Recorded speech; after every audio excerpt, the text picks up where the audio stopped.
তুমি আসবে বলে। রাহুল, তুমি এবার যাও। তোমার এখানে বেশিক্ষণ থাকাটা ঠিক হবে না। আমি তোমাকে ফেলে আর এভাবে পালিয়ে পালিয়ে বেড়াতে পারছি না। পারতে তো হবে রাহুল। কতদিন নন্দিনী, ঠিক আর কতদিন? আমাকে একটু ভরসা করো, একটু সময় দাও আমাকে, একটু ধৈর্য ধরো।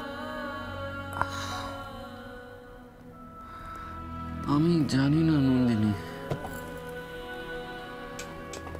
আমি জানি না তুমি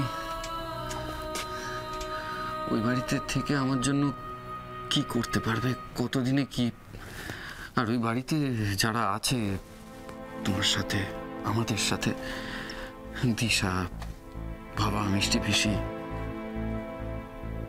তারা কেউ রনিত, মামা, মামি এদের সাথে লড়তে পারবে না। ওদের সেই শক্তিটাই নেই, আমি জানি। আর কি জানো নন্দিনী, এই বাড়িতে তুমি বড্ড একা। তোমাকে একা লড়তে হবে রনিতের বিরুদ্ধে।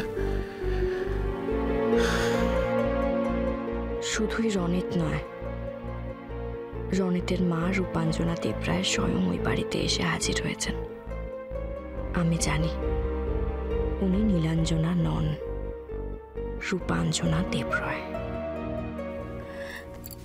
রাহুল, আমি পারবো, ঠিক পারবো। আগেও তো এরকম পেরেছি, বলো। আমাদের অ্যাক্সিডেন্টের পর তোমার কিচ্ছু মনে ছিল না। আমি তখন অন্য পরিচয়ে এই বাড়িতে ঢুকেছিলাম।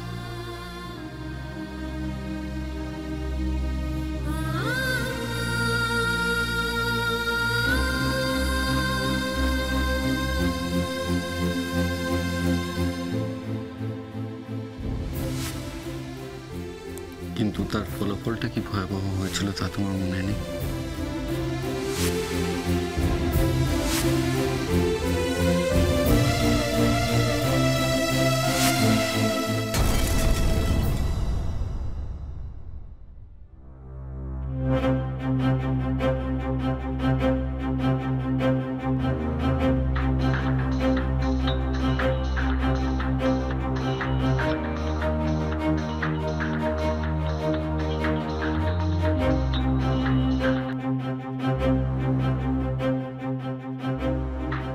সর্বনাশ। বাবা, এখন আমি কি করি? বাবাকে তাই বলে এসছি এই পার্টিতে, কিন্তু কিন্তু এখানে তো কোনো আওয়াজের শব্দ শোনা যাচ্ছে না। কি করি আমি এখন? বাবা তো আমাকে ধরে ফেলবে।